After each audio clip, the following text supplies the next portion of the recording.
one night when my longing for her was like a fire burning out of control in my heart and my head, oh yes, all right, and in my balls, as well, I wrote her a letter that just seemed to go on and on.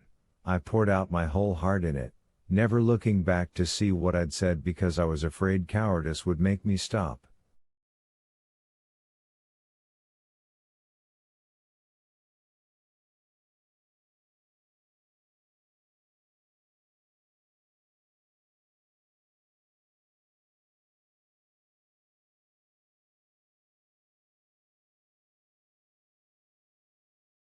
I didn't stop, and when a voice in my head clamored that it would be madness to mail such a letter, that I would be giving her my naked heart to hold in her hand, I ignored it with a child's breathless disregard of the consequences.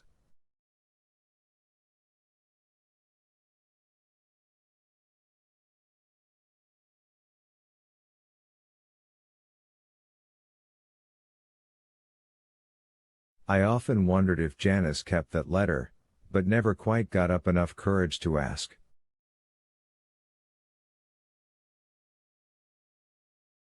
All I know for sure is that I did not find it when I went through her things after the funeral, and of course that by itself means nothing.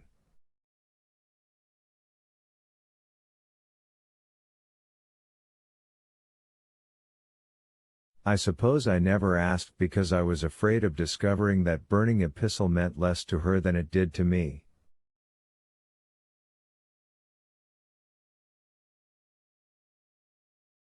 It was 4 pages long. I thought I would never write anything longer in my life, and now look at this.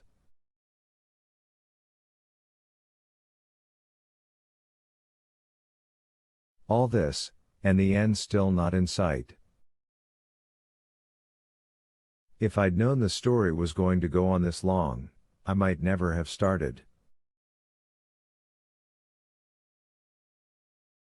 What I didn't realize was how many doors the act of writing unlocks, as if my dad's old fountain pen wasn't really a pen at all, but some strange variety of skeleton key.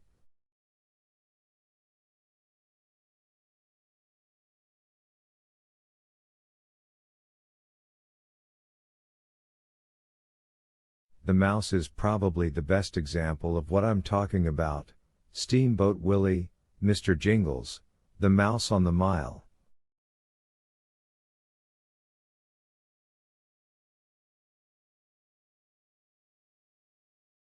Until I started to write, I never realized how important he, yes, he, was.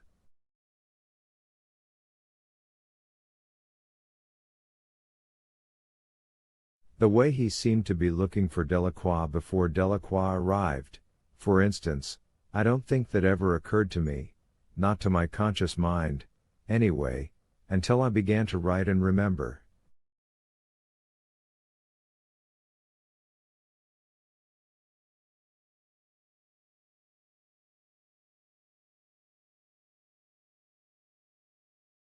I guess what I'm saying is that I didn't realize how far back I'd have to go in order to tell you about John Coffey, or how long I'd have to leave him there in his cell, a man so huge his feet didn't just stick off the end of his bunk but hung down all the way to the floor.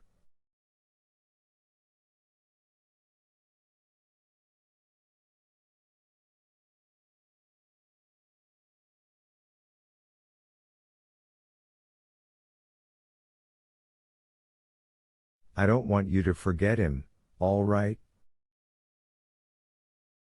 I want you to see him there, looking up at the ceiling of his cell, weeping his silent tears, or putting his arms over his face.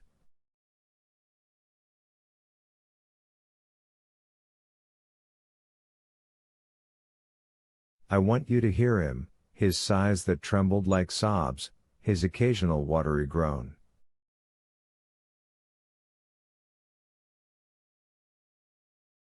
These weren't the sounds of agony and regret we sometimes heard on E Block. Sharp cries with splinters of remorse in them, like his wet eyes, they were somehow removed from the pain we were used to dealing with.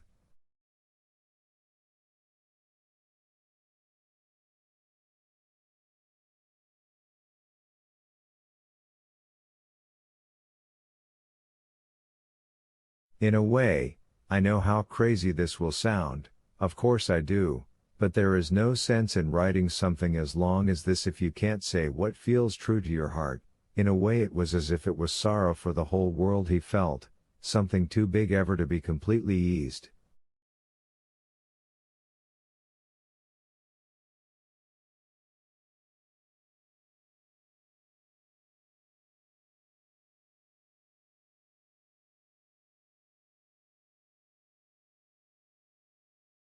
Sometimes I sat and talked to him, as I did with all of them. Talking was our biggest, most important job, as I believe I have said, and I tried to comfort him.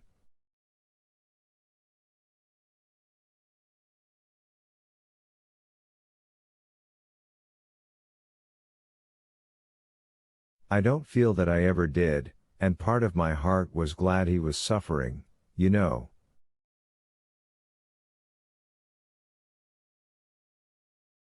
Felt he deserved to suffer. I even thought sometimes of calling the governor, or getting Percy to do it. Hell, he was Percy's damn uncle, not mine, and asking for a stay of execution.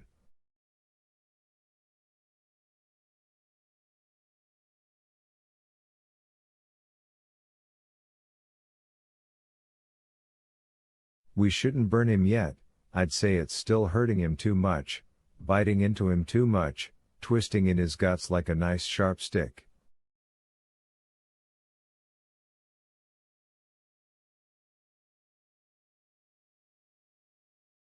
Give him another 90 days, Your Honor, sir.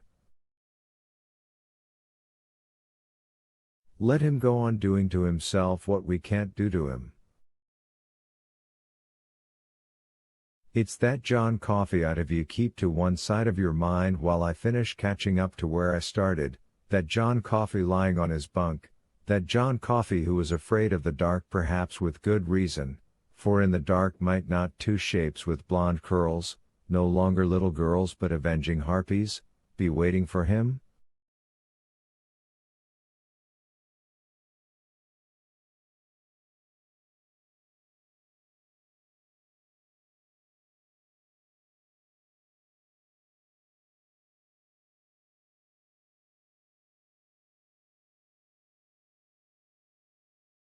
That John Coffey whose eyes were always streaming tears, like blood from a wound that can never heal.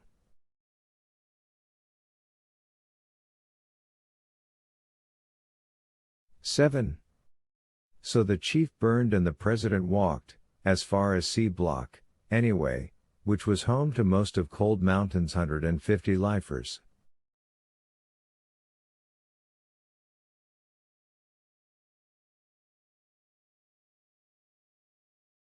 Life for the prey turned out to be 12 years.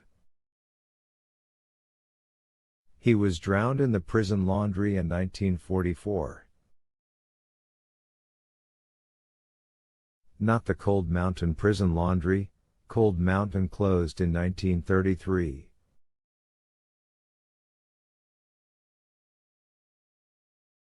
I don't suppose it mattered much to the inmates, war's his walls, as the cons say, and old Sparky was every bit as lethal in his own little stone death chamber, I reckon, as he'd ever been in the storage room at Cold Mountain.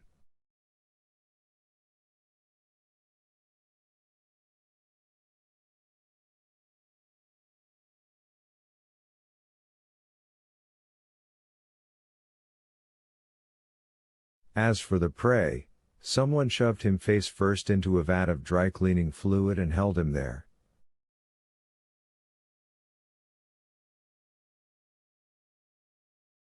When the guards pulled him out again, his face was almost entirely gone.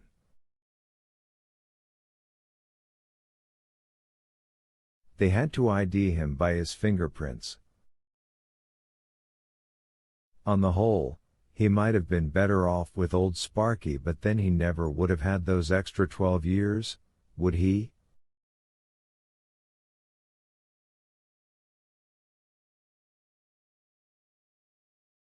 I doubt he thought much about them, though, in the last minute or so of his life, when his lungs were trying to learn how to breathe Hex Light and Lye Cleanser.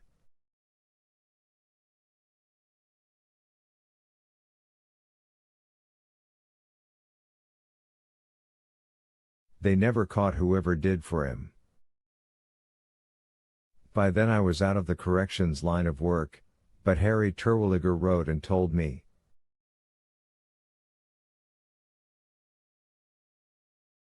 He got commuted mostly because he was white, Harry wrote, but he got it in the end, just the same.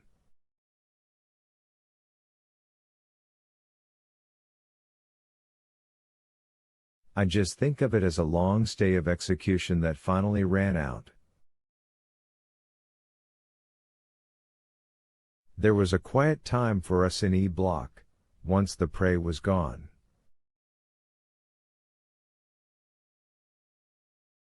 Harry and Dean were temporarily reassigned, and it was just me, Brutal, and Percy on the Green Mile for a little bit.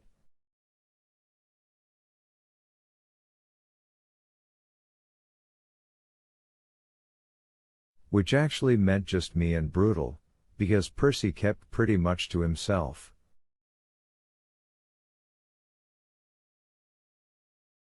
I tell you, that young man was a genius at finding things not to do.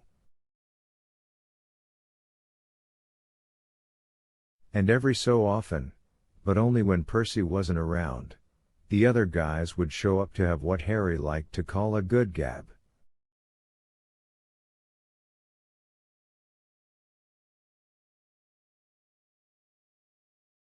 On many of these occasions the mouse would also show up. We'd feed him and he'd sit there eating, just as solemn as Solomon, watching us with his bright little oil spot eyes.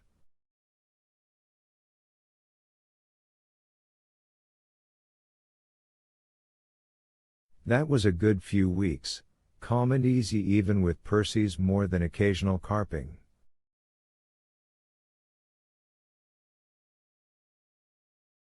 But all good things come to an end, and on a rainy Monday in late July, have I told you how rainy and dank that summer was? I found myself sitting on the bunk of an open cell and waiting for Edward Delacroix.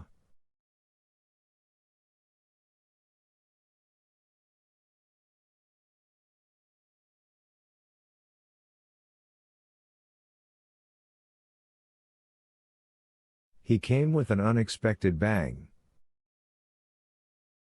The door leading into the exercise yard slammed open, letting in a flood of light. There was a confused rattle of chains, a frightened voice babbling away in a mixture of English and Cajun French, a patois the cons at Cold Mountain used to call de bayou, and Brutal hollering.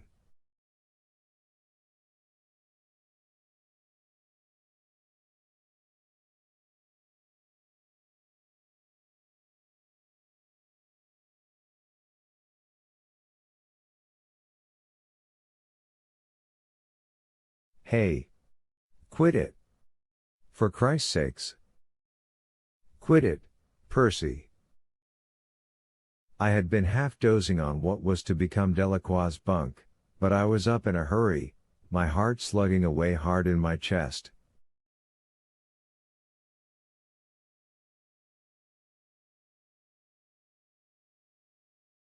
Noise of that kind on E Block almost never happened until Percy came. He brought it along with him like a bad smell.